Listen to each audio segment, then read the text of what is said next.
Celtics fans, I have a challenge amongst yourselves. In April, we had 232 shares amongst all videos on Celtics Today by Chat Sports, but so far in May, we only have 186. I think we can absolutely crush that number that we did in April. All you guys have to do is send this video to somebody that's a Boston Celtics fan. But on today's show, we're talking about whether or not we want to face the Knicks or the Pacers in the Eastern Conference Finals. So if you know a Knicks or a Pacers fan, go on ahead and send this to them because you're going to want to stick around until the end of the show because I've got something they're really not going to like.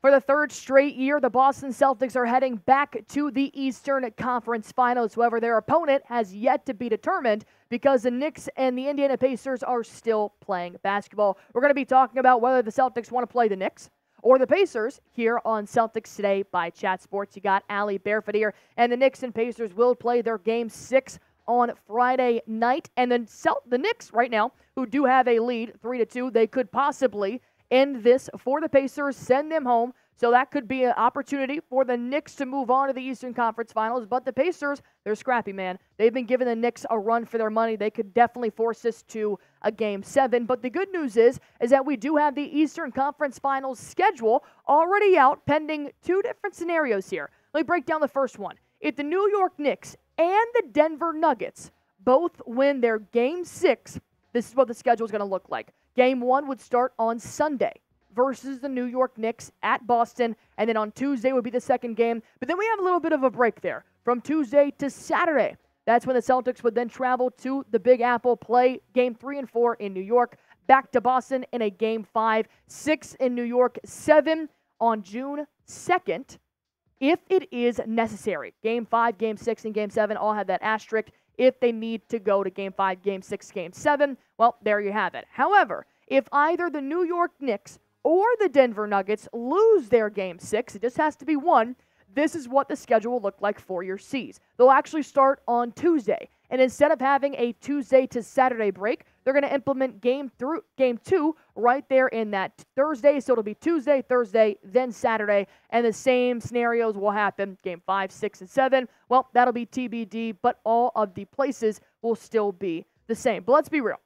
Who do I want? Who do I want the Celtics to go up against in the Eastern Conference Finals? You want the Indiana Pacers just because, personally, I think they're a better matchup for the Boston Celtics, and there's a little less of a rivalry there. But if the Celtics want a good competition, a really good challenge ahead of entering into the NBA Finals against a really good Western Conference opponent, then you're going to want the New York Knicks. They're going to be scrappy. They're going to battle. They're going to bring that level of rivalry with New York fans versus Boston fans. This is probably the best case scenario to prepare the Celtics for the NBA Finals. But if they want a little bit, slightly, an easier path to get there, then I would probably pick the Pacers. But it's up to you guys. Go on ahead and tell me which team you guys want the Boston Celtics to play in the Eastern Conference Finals. Type NYK for New York Knicks. Type IND for the Indiana Pacers, and let me know why down below, because I do want to break down, coming up on this show, I want to break down the potential matchups between both the Knicks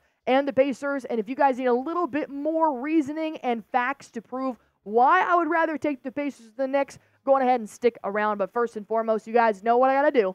I got to tell you about our sponsor here on Celtics Today. Of course, we're talking about Prize Picks. Why would we not be talking about Prize Picks? This is the most fun daily fantasy sports app that I have ever played in my entire life. I never used to like to put money down on games, but then I found Prize Picks way before they became a sponsor, and now, well, quite frankly, I am addicted, but for all the right reasons. And right now, the WNBA and Prize Picks are offering a great promotion. They have a $20 protected play on your Prize Picks if you select all WNBA projected stats. So, if you win, great. If you don't, you get your money back. I've got Caitlin Clark and Sabrina Ionescu going head-to-head tonight. I have them having more than 11 assists combined. Aaliyah Boston having less than 13.5 points going up against Brianna Stewart down low. And Courtney Vandersloot having more than 10 points. Go on ahead and make your picks right now. Could be NBA, WNBA, NHL, MLB, numerous categories. Go to prizepicks.com/CLNS. Use that promo code CLNS for a first-time deposit match up to $100. Pick more, pick less. It is truly that easy to watch yourself win some real money in real time. Let's break down our friendly neighbors, the New York Knicks, and why I think they would be an extremely tough opponent. Yes, we did have a lot of success against the New York Knicks in the regular season, but that was honestly before they made several trades at the NBA trade deadline, which one of them is now a player to watch against the New York Knicks and the Boston Celtics. So Jalen Brunson, holy cow, he is dominating the postseason. I'll break down his play in just a few moments, but Donte DiVincenzo didn't really find his niche with the Golden State Warriors. He has now found it with the New York Knicks. He's shooting lights out from downtown and at any point in the ball game. Josh Hart, he is quite literally the heart of the New York Knicks right now. He is playing several minutes. He didn't even have a rest until Game 3 up against the Indiana Pacers. Tom Thibodeau is really playing him to the max right now. OG Anunoby, which has an asterisk right now because he is currently injured and he's not playing against the Pacers, but who's to say he won't be back for the Eastern Conference Finals, just like we hope Kristaps Porzingis is. And then Isaiah Hartenstein is playing gritty. He's playing tough. He's a big body down low that I am going to pray every single night that Kristaps Porzingis comes back to really help out down low going up against Isaiah Hartenstein. And what have the Knicks done as a team in the postseason so far? Well, they're second in the NBA with all the postseason teams right now, averaging 10.6 points per game. 110.6 per game. I'd be like, wow, the Celtics would be a cakewalk if they were averaging 10.6. Nonetheless, 45 rebounds per game, which puts them at first. That's, quite frankly, Isaiah Hartenstein has something to do with that. 22.8 assists right now, 41.4% from the field, which actually is ninth amongst all NBA postseason teams, and their net rating is 0.2. So they're definitely up there in the top 10, and I do see the New York Knicks who are putting in work every single night. But to be honest, the Knicks have had a strenuous and extremely emotional playoff run. They had to go up against Joel Embiid and the 76ers in the first round. Now they're going up against Tyrese Halliburton and the Pacers. And let me tell you, if you guys haven't watched a game in this series, I highly recommend doing so tomorrow night. It is truly down to the wire almost every single night. It's like what you hope March Madness is, but it's that for the NBA playoffs. But in my opinion, they got to burn out at some point. When you're giving that much at that pace for so long, at what point do you not have that anymore to be able to put up those numbers, especially going up against somebody like the Celtics, who are a hard team to score against? Well, Jalen Brunson is the reason why it keeps happening. He is dominating in the points in the postseason. He's completely unreal. He's playing at a different level in the postseason. He's putting up 30, 40 points a night consistently. As we can see, he's averaging 37 points in the postseason. That is unreal. 4.5 boards as well. Also still dishing out 8.1. He's nearly averaging a double-double when it comes to points and assists. He's shooting 45% from the field, 32% from a three-point line, but we all know he takes a lot of threes, so that's why it's not necessarily as high as it normally would be. And we do know the Celtics won 4-1, in the regular season, but that was before they added OG Anunoby, who is a difference maker. And the game that he got injured, OG Anunoby had upwards of double digits in the first quarter. He can shoot 3 levels, and we know he's going to be a threat if he comes back, along with the Villanova guys of Hart and DiVincenzo and Brunson. It's going to be tough. And I'm not going to say I'm not a little bit worried here, but I want to ask you guys, how confident are you in the Celtics versus the New York Knicks?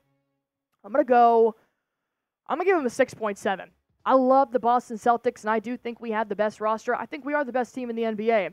But something about a rivalry, something about a team that has momentum on their side scares me, quite frankly. Go ahead and scale it 1 to 10 down below.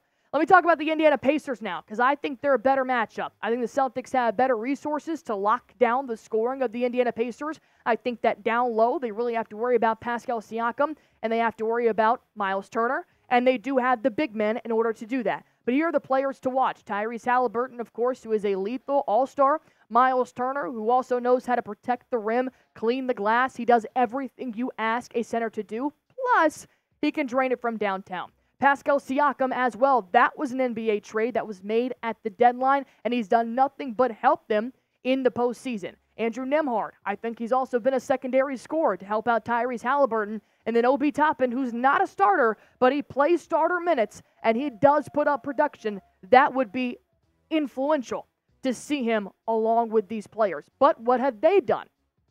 as a team in the postseason? Well, they are first in the NBA in points per game, 112.6, fifth with rebounding, 41 boards a game, averaging 29 assists right now, which is first amongst all NBA playoff teams. Also, first is 49% from the field. So obviously they're taking good shots, they're making good shots, which is one of the reasons why they've been able to keep up with the New York Knicks. They also blew out the Knicks, I believe, in Game 4. Wiped the floor with them. And maybe that was the Knicks' burnout game, but they looked electric, especially when you had 35-plus points coming from Tyrese Halliburton. But in all honesty, doesn't matter who we play, we need Kristaps Porzingis back. Absolutely. You need KP back. Horford, while he had a great performance in Game 5 versus the Cavaliers, he can't do that every single night. Why? Because he's old. He's 37, 348 days, years old. He needs to take rest. And I love Luke Cornett. He is dominant, but he's not the most consistent player. Doesn't matter if you're taking on Isaiah Hartenstein down low or Miles Turner. You need Kristaps Porzingis back. And with that being said, it don't matter who we play. Celtics in 5. They have been playing great. There have been some bad habits that I have seen, but I do think the Celtics have all the resources that they need to take on either team in the Eastern Conference Finals and then move their way into the NBA Finals to take on a very tough Western Conference opponent. But it don't matter because I just showed you all those stats that can intimidate you when it comes to the Boston Celtics. But let me tell you the Boston Celtics stats in the postseason. They're first in offense, first in scoring margin, first in net rating, first to clinch a playoff spot, and they did that a month before any other NBA team did. They're the first to 40 wins, then 50 wins, then 60 wins this regular season, and the Boston Celtics are now the first team to clinch a spot in the conference finals. Knicks and Pacers, they're still playing. Dallas Mavericks and Thunder, they're still playing. Nuggets and Timberwolves, they're still playing. The Celtics now get to rest. And there's a reason for that, man. It's because they're the best team in the NBA. And if you want to see the best team in the NBA take on either the Pacers or the Knicks, we're going to be live for every single Celtics postseason game. All you guys have to do is subscribe.